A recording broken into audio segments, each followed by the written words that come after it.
morning everyone present here, respected professors and my fellow batchmates. Today I, Onkons 9, roll number 16 and my other batchmates are going to present you a presentation on the topic protein targeting and sorting. So let's start.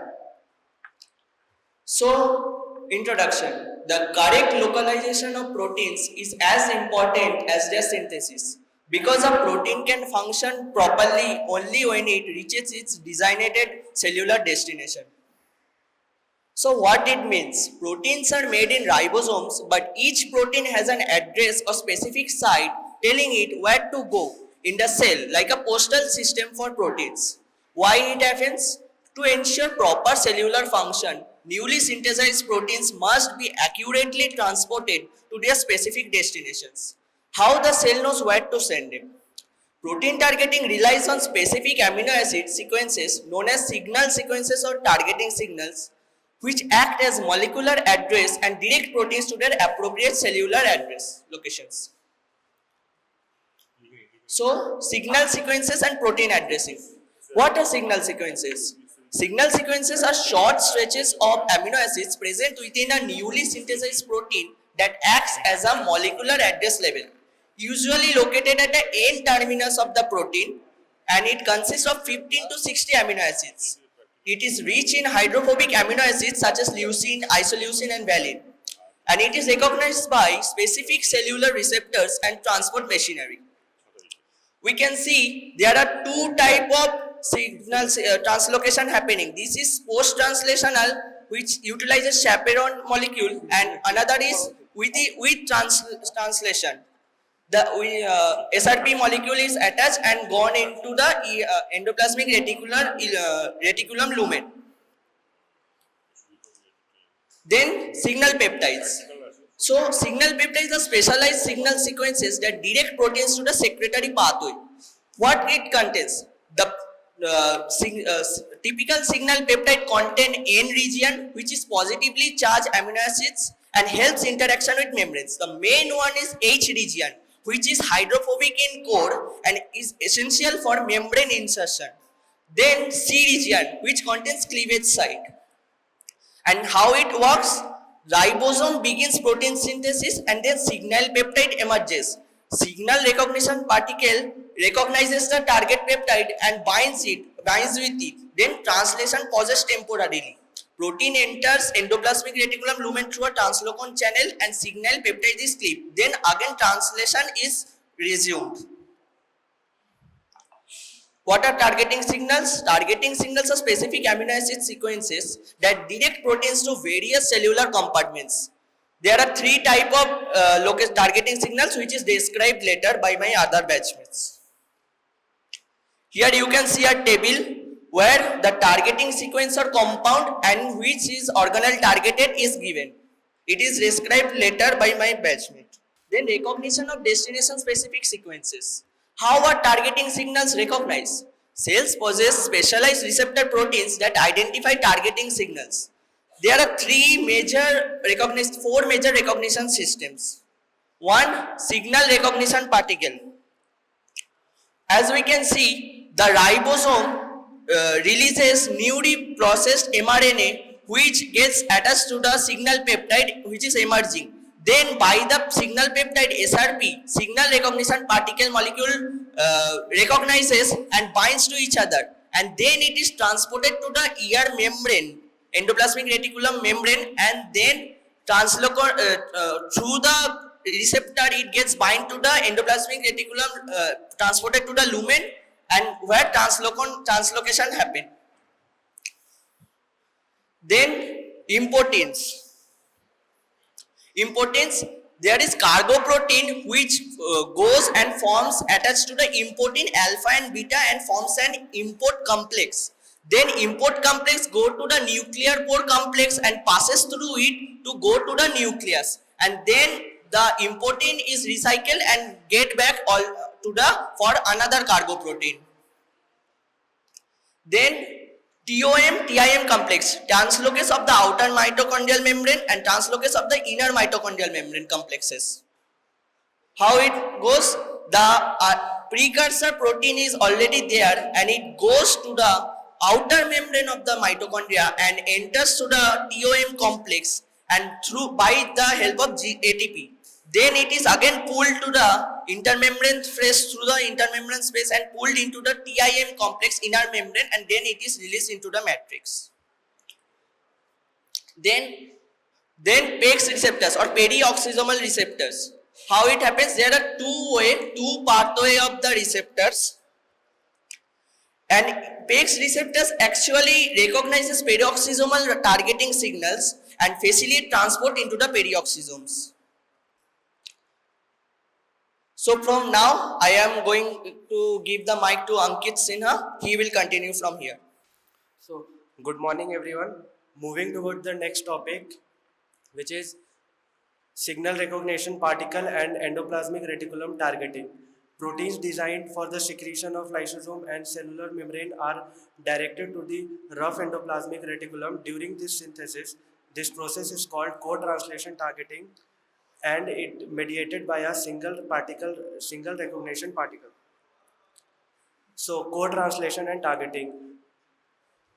Co-translation and targeting is simply defined as it is the process in which protein is directed to the rough endoplasmic reticulum while it's being synthesized by a ribosome. Here are some key features of co-translation and targeting.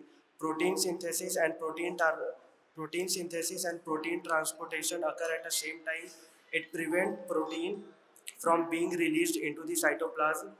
Here are some importance of co-translation and targeting. Essential for secretory protein, lysosomal enzyme, and a membrane protein.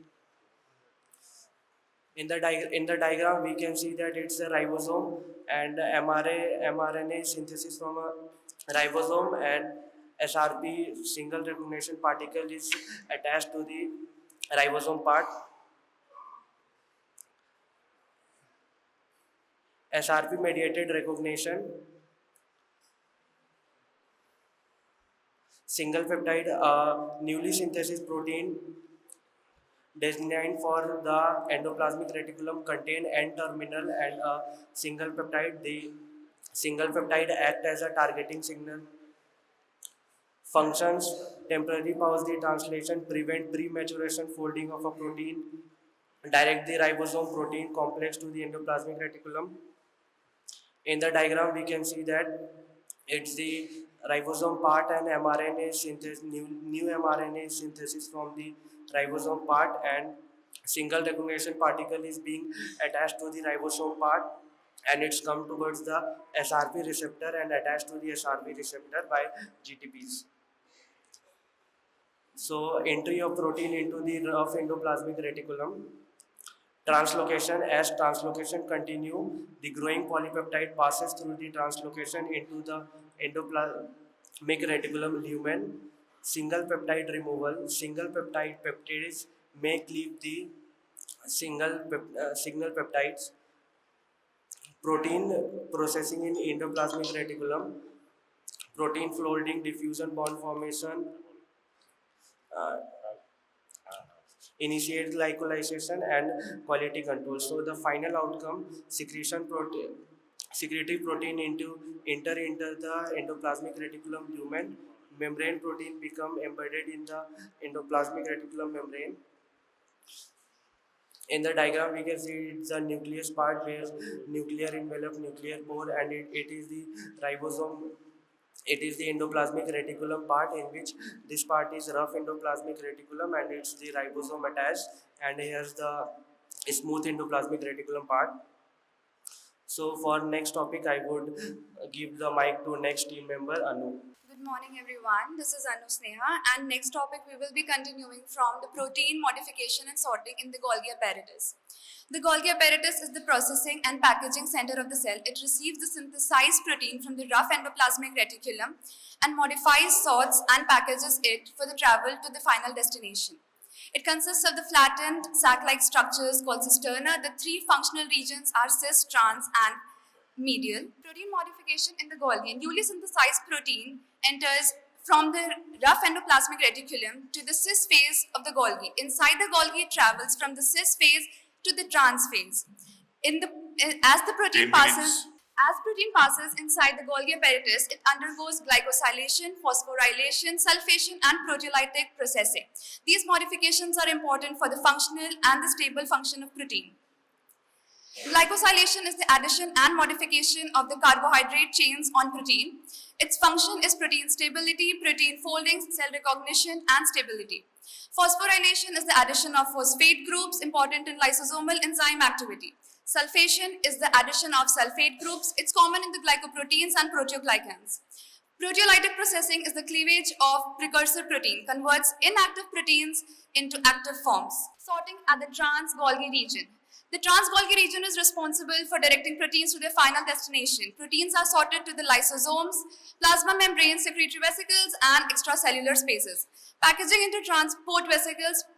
Proteins are packaged into membrane-bound vesicles. Vesicles bud off from the transmembrane. Specific coat protein assist in the transport, example secretory vesicles. Thus, Golgi apparatus plays a vital role in protein maturation, sorting, and trafficking so that it ensures that protein reaches the right place at the right time, and that helps in the efficient function of proteins. For the next, I would like to call Ankita Bera. Good morning, everyone. This is Ankita Bera, and I will be continuing vesicular transport. So, after the proteins are synthesized in the endoplasmic reticulum and they have been processed in the Golgi apparatus, now they need to be transported in their appropriate intracellular and extracellular destination. And this is mediated by membrane-bound vesicles, and thus this transport is known as vesicular transport. Vesicular transport ensures accurate delivery of proteins between the intracellular compartments and outside the cell, and it is mediated by different type of coated vesicles. Now we will learn about the types of coated vesicles. The first one is COP2 coated vesicles. COP stands for coated protein complex. The COP2 coated vesicles mediate anterogate transport from the ear to the Golgi apparatus. And COP1 coated vesicles, they mediate the retrograde transport from the Golgi back to the ear. And its significance is that some endoplasmic resident proteins has been escaped the endoplasmic reticulum. They return back it to the endoplasmic reticulum. They recycle transport proteins and receptors, and they help in maintaining the membrane balance between the endoplasmic reticulum and the Golgi apparatus. Then is Clathrin-Coated vesicles. Clathrin-coated vesicles helps in the transport of lysosomal enzymes from the trans-Golgi network to the endosomes and then to the lysosomes. Then comes secretory vesicles and exocytosis. Some proteins need to be secreted outside the cells, so they are packaged into the secretory vesicles, and then they fuse with the plasma membrane and exocytosis occurs. Examples are like hormones, digestive enzymes, and antibodies. After this, Anushka will continue. Good morning, everyone. This is Anushka Bhagwaj, and I am continuing with the topic organelle-specific protein targeting. Proteins are synthesized in the cytoplasm, but they cannot function properly unless they reach their correct cellular destination. Organelle-specific protein targeting is the process by which newly synthesized proteins are directed to their appropriate organelles such as the nucleus, mitochondria, lysosomes, etc. using specific signal sequence. This diagram gives an overview about the different protein targeting pathways. The first one is nuclear protein import. The nuclear proteins contain a nuclear localization signal. This signal is recognized by the M proteins, and the M protein complex passes through the nuclear pore complex. Inside the nucleus, the RAN-GTP binds to the M protein and releases the protein. RAN-GTP is hydrolyzed to RAN-GDP, releasing M protein for reuse. The second one is mitochondrial protein import. The mitochondrial protein import contains a specific mitochondrial targeting sequence. This signal sequence is recognized by the TOM complex, which helps the protein to cross the outer mitochondrial membrane. The protein then passes through the TIM complex and enters the mitochondria. Inside the mitochondria, the signal sequence is removed and the protein folds into its functional form. The next topic is lysosomal targeting. The lysosomal enzymes are synthesized in the rough endoplasmic reticulum. In the Golgi apparatus, a mannose-6-phosphate marker is added to the enzymes. The M6P receptors in the Golgi recognizes and bind the tagged enzymes. The enzyme receptor complex is packed into vesicles and transported to the lysosome. In the lysosome, the enzymes separate from the receptor and are available Okay, to stop. It's a very good presentation, academic dense material is there is no doubt about it, but we are running short of time only. So we are not asking any question. Only thing is a very good presentation, and each of you must understand that each and every part is a very good part of short note, and a few MCQ questions, one or two MCQ questions related to various types. Okay, the transport mechanism and the various ways how they are targeted. I think right, I will read well. They have their presentation is including practically everything. It's a very good presentation. I must thank you. Okay, we are not asking any question because next group, please try to finish within 12 to 15 minutes maximum. Otherwise, it will simply exceed time and it is not possible because at 10 o'clock we have to leave. Good morning to our respected professors and my dear batchmates. I am Anushmita Bera, roll number 25, and today I am going to present to you our presentation of copper metabolism and related disorders, which I made with the help of my group members. Now let's dive into our topic. What is copper? Copper is an essential trace mineral required in our body in very small quantities for normal growth, development, and maintenance of human health. The term trace element refers to minerals that are needed in minute amounts but perform critical physiological functions. In the human body, copper is distributed mainly in the liver, brain, kidney, heart, muscles, and bones. Copper exists in two oxidation states. One is Cu plus cuprous and one is Cu2 plus cupric, which allows it to participate in oxidation redox reactions that are essential for cellular metabolism. Here you can see that there is our picture on copper oxidation states. One is cuprous and one is cupric. Now let's dive into what is copper's RDA. RDA is an daily average mineral required in our body in quantities that are given for all healthy individuals of all age groups and gender. Total copper content in the human body is approximately 50 to 120 mg of copper. Recommended dietary allowance. For adult it's 2 to 3 mg per day. Neonates is 0.2 mg per day. For pregnant women is 0.5 to 2 mg per day. 2 mg per day. Sources of copper include organ meat, green leaf vegetables, fruits, nuts, shellfish, dark chocolate, etc. Copper is the third most abundant trace element in our body after iron and zinc. About 90 to 95% of plasma copper is found in ceruloplasmin. Now I'll pass the mic to Arihant. My name is Arihant. I'm roll number 22. Moving on to the functions of copper. Copper is an essential trace element that acts mainly as a cofactor for several enzymes called coproenzymes. It is involved in numerous physiological processes. Firstly, energy production. Copper is a component of cytochrome C oxidase, fourth complex of the electron transport chain, and essential for oxidative phosphorylation. Secondly, iron metabolism and hematopoiesis. Copper is a component of ceruloplasmin and hepaestin and facilitates oxidation, allowing iron to be transported in the blood. Antioxidant defense. Copper is a component of copper-zinc superoxide dismutase. It converts toxic superoxide radicals into less harmful molecules. Fourth, connective tissue formation. Cofactor for lysyl oxidase and required for cross-linking of collagen and elastin fibers. Fifth, melanin synthesis. Copper acts as the cofactor for tyrosinase, which converts tyrosine into melanin. Sixth, nervous system function. Acts as a cofactor for the dopamine beta hydroxylase involved in neurotransmitter synthesis. Lastly, bone growth promotes collagen maturation and bone matrix formation. So copper is involved in energy, blood, and antioxidant defense and structural development. Next, we're talking about Menkes disease. It's also called Menkes kinky hair disease. Introduction. Rare X-linked recessive disease causes by ATP7A mutase leading to copper deficiency. Pathophysiology. Normal copper absorption from intestine, ATP7A transport from copper into blood.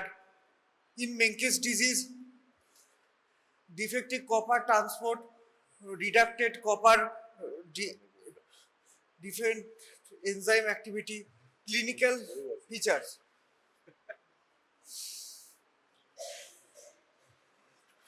development delay, seizure, hypotonia, failure to thrive, sparking kinky hair, depigmented hair. Other features, hypothermia, poor growth, recurrent infection, development delay and infection delay, hypotonia, muscle tone, seizure, failure to thrive, symptom to investigation. Serum copper decreased, serum celluloplasmin decreased. Here microscopic genetic testing ATP7A mutase, MRI brain, cerebral treatment copper histidine, anti-epilepsy drugs, nutritional support, physiotherapy, prognosis pro in untreated, early treatment occurs. Myself, Orkopol Bose, roll number 24, and now it's my turn. So let's continue with the Wilson's disease. 24. Wilson's disease. Wilson's disease is one of the most commonly discussed topic in the medicine world, and there are many misinformations and speculations roaming around it. So talking about the definition of the Wilson's disease. Wilson's disease is an autosomal recessive disorder of copper metabolism caused by mutations in the ATP7B gene, leading to impaired biliary copper excretion and defective incorporation of copper and ceruloplasmin. Now, every disease has some pathophysiology associated with it. So for Wilson's disease, the pathophysiology lies in the mutation of ATP7B gene on the chromosome 13, failure of copper excretion into the bile, obviously, reduced ceruloplasmin synthesis, progressive copper accumulation in tissues, copper-induced oxidative damage which causes liver injury, which includes hepatitis and cirrhosis, neurological dysfunction, and psychiatric manifestation. And in the picture given here, we can see one of the most common features of Wilson's disease, which is the Kayser-Fleischer rings, in which we can see a ring-like formation in the Descemet's membrane of cornea, and is one of the most common clinical features seen in the Wilson's disease. Coming to the next slide, it's talk about the clinical features, which includes hepatitis, jaundice, hepatomegaly, acute liver failure, and cirrhosis, tremors, which includes the wing beating tremor, part of the neurological dysfunction, dysarthria, depression, cognitive impairment, and as I've said earlier, the Kayser-Fleischer rings, copper deposition in the Descemet's membrane. Now, for every disease, there are some treatments. For Wilson's, the treatment guidelines are that number 1 is the copper chelation therapy. It is the first line treatment, means in diagnosis of the Wilson's disease, the first line or the first drugs that we use is the copper chelation therapy, in which there is D-penicillamine. It increases the urinary copper excretion in the human body. Second is the zinc therapy, which blocks intestinal copper absorption. Coming to the next slide is the most important features of every disease, that is the differential diagnosis. For Wilson's disease, the differential diagnosis is done with the Menkes disease, autoimmune hepatitis, hemochromatosis, Parkinson's disease, and chronic liver disease. In Menkes disease, it is low, and in Menkes disease, it is low copper due to defective absorption. Kinky hair, autoimmune hepatitis is the positive autoantibodies. Hemochromatosis, there is increased iron and ferritin. Parkinson's disease, it is no KF rings, which distinguishes itself from the Wilson's disease. For chronic liver disease, there is absence of copper abnormalities. Investigations include the screening test, serum ceruloplasmin, which is decreased, serum copper, which is usually decreased. In Wilson's disease, there is increase of free copper in the body. Diagnostic test includes the 24-hour urinary copper excretion, which is increased, slit lamp examination, in which we see the Kayser-Fleischer rings, and liver biopsy, in which increased hepatic copper, and ATP7B genetic testing, which is confirmatory. The picture here gives a very important message for all the patients suffering from Wilson's disease, that is, treatment for Wilson's disease is a lifelong process, And Wilson's disease is very treatable disease. It is not untreatable. Thank you. It's done with my turn. Now passing to Arpit. Good morning, everyone. Now we talk about conclusion part. Copper is an essential trace element, but its impact on human health is immense. For energy production and brain development, iron metabolism, and antioxidant, copper is essential for life. Disorders such as Wilson disease and Menkes disease, how even a small demonstrate how even a small disturbance in a copper metabolism can have serious consequences. In medical field, have greatly improved the patient outcomes. Continued research in a copper metabolism will not only depend on our understanding of a human physiology, but also a way to more effective treatment in the future. Thank you. Good morning to my respected professors and my dear batchmates. Today we are presenting on the topic post-transcriptional modifications. We have me, Arya Ghosh, Ushmita Maji, Urnabu Ghosh, and Vidhan Rokhit. Now I'm going to pass the microphone to Ushmita Maji to proceed with the presentation. Introduction. So after transcription, the primary product is known as primary transcript or hnRNA, which stands for heterogeneous nuclear RNA. It contains both exons and introns. Exons are the coding units and introns are the non-coding units. So what is post-transcriptional modification?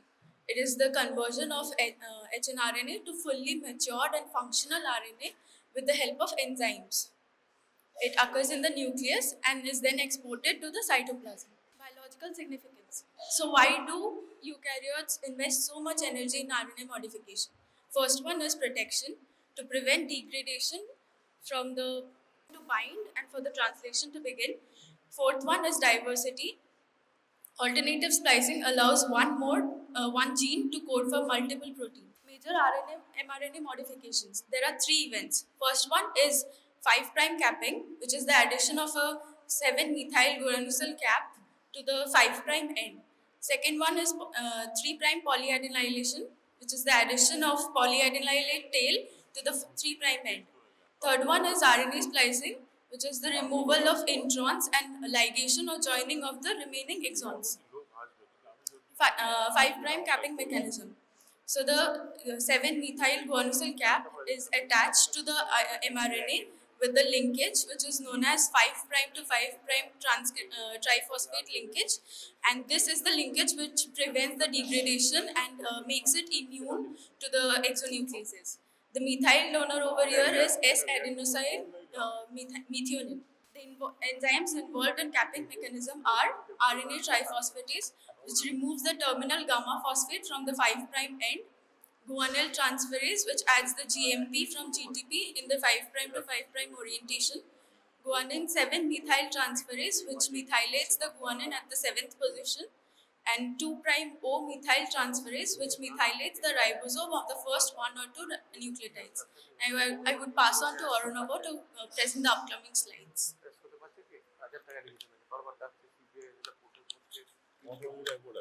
Hello, I am Arunabha Ghosh, roll number 26. Here I am going to proceed with the step 2 of post-transcriptional modification, 3' polyadenylation.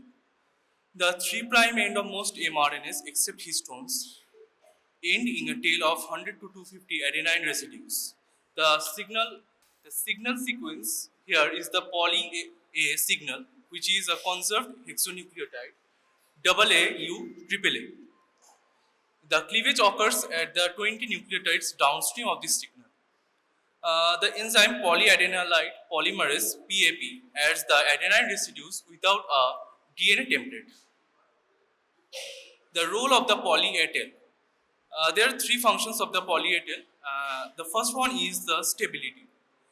It protects the 3' end from the exonucleases, and as the mRNA ages, the tail shortens, and if it drops below a threshold, then the mRNA is degraded. The second one is the nuclear export. It facilitates the passage through the nuclear pore. The third one and the last is translation. It interacts with the poly A binding proteins PABP and the 5' cap to circularize the mRNA and enhancing the translation efficiency. The step 3, RNA splicing. These most eukaryotic genes are in split genes containing these intervening sequences, introns, and the expressed sequences, exons. The rule of the thumb is GU-AG rule. The introns usually begin with the GU 5' splice site and end with AG 3' splice site. The introns are basically the non-coding sequences and hence removed, and the exons are coding sequences and hence ligated together. The introns here are in a layered structure which is formed by the 2' to 5' phosphodiester bond. The spliceosome machinery. This is mediated by a large complex called the spliceosome.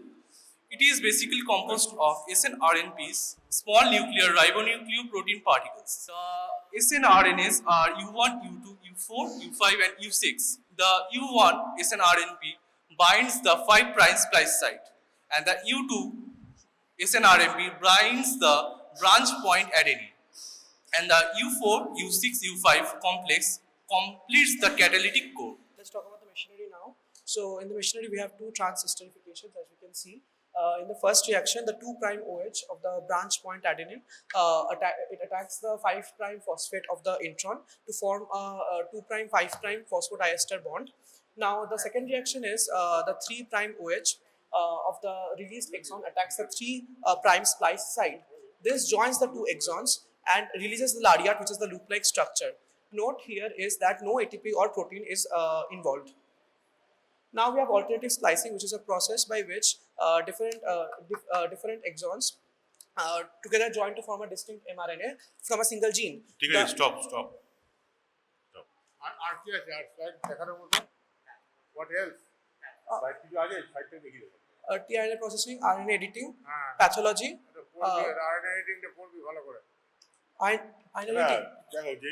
those who are not so important, you spend more time on those. The topics which are important for you. In Beta-Thalassemia, it's a pathology in which failure of recognition takes place. So it's an inherited blood disorder. The concept is that copy-paste error in DNA takes place. In this, the primary transcript has a mutation at the splice site, that is the junction where the intron meets the exon. Because of this mutation, the spliceosome can't recognize where to cut, causing it to fail at removing the intron, which results in intron retention in the mRNA messenger ribonucleic acid, which makes the beta globin protein unstable or completely absent, leading to anemia. The next pathology is SLE, systemic lupus erythematosus. The concept is that it is an identity crisis where the immune system attacks the cell's own editing tools. In SLE, the patient's immune system produces anti-Smith antibodies. These antibodies target the small nuclear ribonucleoproteins, snRNPs, which are the essential protein of spliceosomes. By attacking these molecular editors, the immune system prevents proper RNA splicing, leading to systemic inflammation and tissue damage throughout the body.